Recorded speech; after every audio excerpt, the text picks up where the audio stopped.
there is the other aspect on this, and that is that Trump has turned around and said several times he wants to devalue the dollar. So what does that do to the gold price? Obviously, the gold price goes up. If I'm going to get the benefit of the devaluation of the dollar, then I don't actually want to have it sitting in a COMEX vault, allegedly under the aegis of one of the big bullion banks. Yeah. So you can see that even though the bullion banks have put an awful lot of obstacles in the way of people actually wanting to take physical delivery as opposed to just this stand for delivery myth, you can see that there is huge pressure now to actually deliver physical bullion and deliver it outside America. So I think the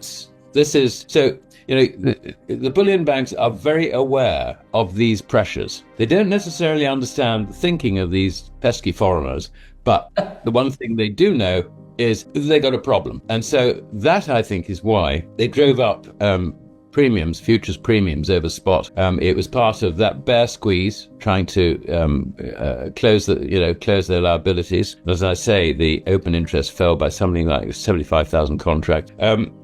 Obviously, when you get a big premium like that, then liquidity gets sucked out from the rest of the world. So if you look at London, we know quite a lot of this liquidity has come out of the LBMA vaults. It's also come out of the Bank of England's vaults, where there is a queue into the end of March, apparently, because they're going to deliver something like 5 tons a day. So this is actually quite a serious problem for the bank, and it makes you wonder how much of this is gold which has been leased to try and dampen down, if you like, the market. So I think the whole system is in panic, is really what it boils down to. And I don't think we've got the end of this story. The premiums on COMEX have gone down. They're back to normal, lease rates or implied lease rates of under 1%. The lack of liquidity elsewhere is creating further problems in the market. And so when I listen to the analysts working for LBMA banks, Brian, there is another aspect to this. At the moment, there is really very little interest in gold amongst the retail market in the West. So what do you put that down to? What do you put that down to? Basically, I think people have been invested in tech stocks, equities, all in that bubble. Yeah. At some stage, that bubble's going to go pop. They must be already noticing that gold's going up, but so far they're ignoring it. They're sort of thinking, well, and I think that they're hardly at the point where they're sort of thinking, I better find out a bit more about this because this could be an opportunity, or they haven't really latched onto it yet. So what we're talking about is a very big market. So you've got liquidity, if you like, for the sort of people we deal with, who might put in $100,000 or, that sort of size. But I mean, if you're wanting a ton of gold, it's not quite so easy to get hold of it. You see what I mean? So you've got these two levels. Yeah, and the other thing with, talking to coin dealers in the UK, they tell me that there's, the buying interest is not all that great. They're seeing stuff coming in, basically because people can't afford to put food on the table, so If you take a step back and look at what's unfolding beneath the surface of the global financial system, you begin to recognize the pressure building, slowly at first, but now increasingly visible to those who understand the architecture of modern credit. It all begins with a deeply misunderstood concept. Credit is debt. Credit and debt are two sides of the same coin, and we are currently operating inside the largest credit bubble in human history. But instead of recognizing this as a systemic risk, central banks have doubled down, relying on debt-fueled liquidity to prop up everything from equities to sovereign bonds. And now that bubble is threatening to burst. This isn't just a theory or a macroeconomic abstraction. This is reality, and we are seeing it unfold on the front lines of the gold market. Let's begin with what many analysts are ignoring: the rapidly rising number of stands for delivery on the COMEX. Most of the financial world believes gold is a derivative-driven market. And to a large extent, that's true. It's dominated by paper contracts. But what happens when counterparties start demanding physical metal? That's exactly what's happening. We're witnessing a seismic shift from paper gold to physical demand. And this isn't retail noise. This is sovereign money, central banks, large private clients and institutions, standing for delivery and removing liquidity from the system. The amount of gold stood for delivery in 2024 is tracking to over 2,160 tons, a marked increase over prior years. The issue here is that the bullion banks, which operate the COMEX and the LBMA, don't operate on full reserve systems. They operate essentially on fractional gold reserves. They never expected most participants to actually want the metal, but now, that's exactly what they want, and it's creating stress fractures across the entire delivery mechanism. Now let me draw your attention to another critical indicator, the open interest on COMEX futures. In recent weeks, open interest has dropped by 75,000 contracts, while the price of gold has risen. That is what we call a bear squeeze. Shorts are being forced to cover, and they're doing so into rising prices. That's not a healthy unwind. That's panic. Why is this happening now? Because the establishment, the bullion banks, the insiders, they know what's coming. And what's coming is a reckoning. The gold price has broken out, not just in nominal terms, but technically, structurally, and systemically. We've crossed out of a long consolidation phase and entered a new bull cycle. The charts are telling you this. The volume is telling you this. The price action, especially during traditional risk-on rallies, is telling you this. But here's the truly telling part. Retail investors in the West remain largely absent. They're too busy chasing the AI bubble. Nvidia, Bitcoin, Tesla, you name it. We've entered a dopamine-driven market where instant gratification trumps prudence. Meanwhile, central banks, the most informed, most strategic market participants on the planet, are accumulating gold at a record pace. We've seen more gold purchased by central banks in the past 3 years than in any other time since the end of the Bretton Woods system in 1971. This divergence is crucial. Retail is selling, central banks are buying, and the mainstream financial media, silent. Why? Because if the general public understood what was really going on, that the dollar is being quietly devalued, that inflation is structurally embedded in the system, and that gold is once again becoming the backbone of global monetary reserves, it would break the illusion. The illusion that fiat currencies backed by nothing but political will can sustain a global financial order indefinitely. But the cracks are visible. Let's not forget what happened when Basel III regulations came into force. For the first time, gold was reclassified as a Tier 1 asset, on par with cash and government bonds. That wasn't an accident. That was a declaration. It was the official recognition that gold is money. And now there's increasing talk of gold revaluation, not in the conspiracy theory realm, but in official circles. From Judy Shelton discussing gold-backed treasuries, to calls from European central bankers to revalue gold on sovereign balance sheets, the conversation is becoming mainstream. In fact, the U.S. Treasury still carries its gold at $42.22 per ounce, a legacy of the 1973 revaluation. And yet gold trades around $2,900. That gap isn't just symbolic, it's latent financial power. For every $4,000 increase in the market price of gold, $1 trillion can be injected into the Treasury General Account without issuing a single new bond. That's not speculation, that's accounting. History teaches us that when fiat systems begin to collapse, gold reasserts itself. It happened in Weimar Germany, it happened in the 1930s, it happened in 1971, it's happening again now. And when that moment of realization comes, when people understand that gold isn't going up but the currency is going down, it will be too late. The doors will be closed, the price will gap higher, and those without metal in hand will be left holding empty promises. My message is simple. Get ahead of the curve. Understand what's happening before the headlines catch up. Gold is not an investment. It's not a trade. It's a store of value. It's insurance against systemic failure. And we are now watching the cracks form in the dam. I mean, they're not idiots. No. So they're in a position where they are short on COMEX. Now, we don't know what their position is in London because, I mean, traditionally, the idea was you'd be long in London and you cover in COMEX. I don't actually buy that story. I think it's a lot more complex than that. But if we look at COMEX, you can see that the short position is getting increasingly painful. And if you add into that the fact that you've got all these stands for delivery, and I can tell you that the stands for delivery from 21, 22, 23 and 24, almost 2,000 tons. Now, some of that presumably has been delivered, but you can see the pressure that's coming on the establishment, if I can call it that, in COMEX. This is why COMEX has had a sort of bear squeeze, because at the same time, if you look at outstanding contracts on COMEX, recently they've fallen by 75,000 contracts. That's the open interest. Now, while it's been falling by 75,000 contracts, the price has been rising. So what's that? It's a bear squeeze. And it's a bear squeeze on the shorts. It's as simple as that. So that is basically where the problem is. Now, look at it from the point of view of the buyers. We don't know who they are, but it's reasonable to suggest that the people standing for delivery aren't that close to COMEX, if you like, as an institution. They're probably dealing via Globex, which is the global dealings which occur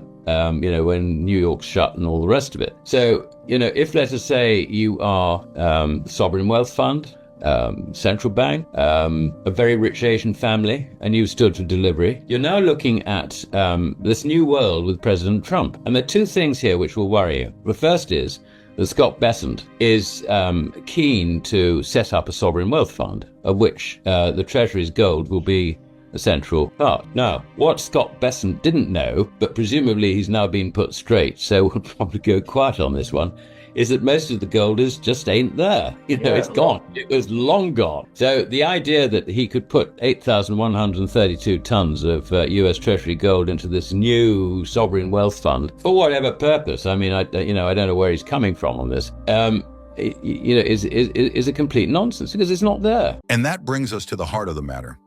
This extraordinary disconnect between the true macroeconomic environment and the retail investor's perception of it. Right now, what we're seeing is a Western retail market that's entirely absorbed in tech euphoria and risk on speculation, oblivious to the rising tide of gold. It's a collective trance induced by monetary heroin, low rates for over a decade, endless liquidity injections, and an unshakable faith in central bank omnipotence. And yet gold has been quietly, persistently rising. Why? Because the largest and best-informed players, the central banks, sovereign funds, and ultra-wealthy, know exactly where this is headed. Let's not mince words. The entire bullion banking system is in a state of controlled panic. We've got mounting delivery obligations on COMEX, lease rates bouncing erratically, and physical liquidity being sucked out of London at a pace unseen since the 2008 crisis. Why is this happening? Because the trust in unallocated gold, in paper promises of future delivery, has been critically wounded. Sovereigns and institutions no longer want a certificate or a promise. They want metal, now in hand, delivered and vaulted on their own terms. And that's a death sentence for a fractional reserve bullion system that's long relied on nobody calling its bluff. Let me remind viewers, the entire LBMA structure has functioned like a banking Ponzi. You lease gold from one party, sell it, and when delivery is demanded, you lease again or roll the position forward. But now, the music has stopped. The rollover is breaking. When you have central banks from Asia, the Middle East, and even the BRICS consortium quietly standing for delivery and repatriating their gold, the system has a very real and physical problem. No amount of spreadsheets or liquidity swaps can solve the problem of actual metal not being where it's supposed to be. Now, what's even more fascinating is how the Bank of England is caught in the middle of this. They've become something of a silent casualty in the great bullion chessboard. Word is that the queue for 400-ounce bar deliveries extends weeks into the future. 5 tons per day being released sounds efficient until you do the math and realize how long that backlog demand stretches. This isn't a sign of a healthy market. It's a sign of a market where everyone is demanding their gold back, and the vaults are scrambling to deliver what may have been leased out several times over. And yet, here we are in the West, watching CNBC pundits pretend everything's fine. The NASDAQ is roaring, Nvidia's up another 15%, and Bitcoin's the new messiah.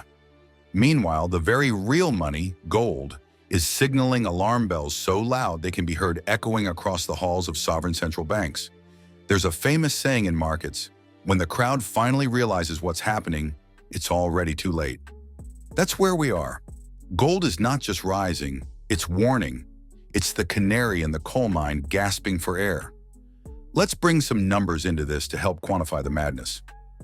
Gold ETFs like GLD have seen outflows in the West, not because gold is being sold off, but because the authorized participants, usually the large banks like JP Morgan, are redeeming shares and pulling the metal out. That metal doesn't just vanish, it's being transferred to private vaults, sovereign depositories, and strategic reserves. What's particularly interesting is how these redemptions coincide with large institutional inflows into physical ETFs in Asia. The shift is geographic and unmistakable. Gold is flowing east, just as the power dynamics of the global monetary order shift east. What happens next, you ask? Well, the logical conclusion is revaluation. It may not happen overnight, but it's baked into the system's failure. Let's not forget, the United States Treasury still holds its official gold at $42.22 an ounce on its balance sheet. Now compare that to the market price, hovering around $2,900. The gap is absurd. It's laughable, actually. And it's not just a curiosity, it's a hidden asset that can be tapped to back new issuance of debt or even stabilize a wobbling dollar. Every $4,000 increase in the price of gold provides roughly $1 trillion in revaluation profit to the Treasury General Account. That's not a theory. That's accounting. And should Trump return to the Oval Office, as seems likely given current polling, he could, at the stroke of a pen, instruct the Treasury Secretary and the Federal Reserve Chair to mark gold to market. No congressional vote needed, just a presidential directive. That, my friends, is real monetary nuclear firepower. Now think of what that would mean in the context of collapsing confidence in the dollar, surging debt service costs, and a Treasury market that's becoming increasingly reliant on domestic buyers and, worryingly, on Fed monetization. Revaluing gold becomes more than just an option. It becomes a necessity. It restores balance sheet credibility, bolsters reserve strength, and creates the perception, keyword, perception, of monetary prudence. Of course, the consequences of such a move would be seismic. It would send a clear signal to the market that fiat is no longer sacrosanct. It would effectively confirm what many of us have long suspected, that gold never stopped being money. It just went on holiday for a few decades while the central banks played Keynesian roulette. And what of silver in all of this? That's the sleeper story that no one's talking about. Silver remains absurdly undervalued. The gold-to-silver ratio has been hovering around 80 to 90. Historically, in bull markets, we've seen that ratio collapse to 40 or even lower. That implies a doubling or tripling of the silver price if gold merely holds steady. But here's the kicker. Silver also has tremendous industrial utility, particularly in solar panels, electric vehicles, and medical tech. You combine monetary revaluation with industrial demand, and you get the makings of an explosive upside that could catch even seasoned investors by surprise. Let's put it this way. If gold is the tortoise, silver is the hare. Only this time, they're both heading to the finish line at full speed. And when this monetary reset begins, the precious metals will be the Noah's Ark for financial survival. You'll want to be on board before the rain starts falling. So what can investors do right now? First, get educated. Turn off the mainstream financial noise. Understand that gold is not an investment in the traditional sense. It is the inverse of central bank folly. It is the antidote to monetary mismanagement. Second, take possession. If you can't touch it, you don't own it. Allocated, audited, insured bullion is the name of the game. Leave the ETFs for the arbitrageurs. And third, remember this.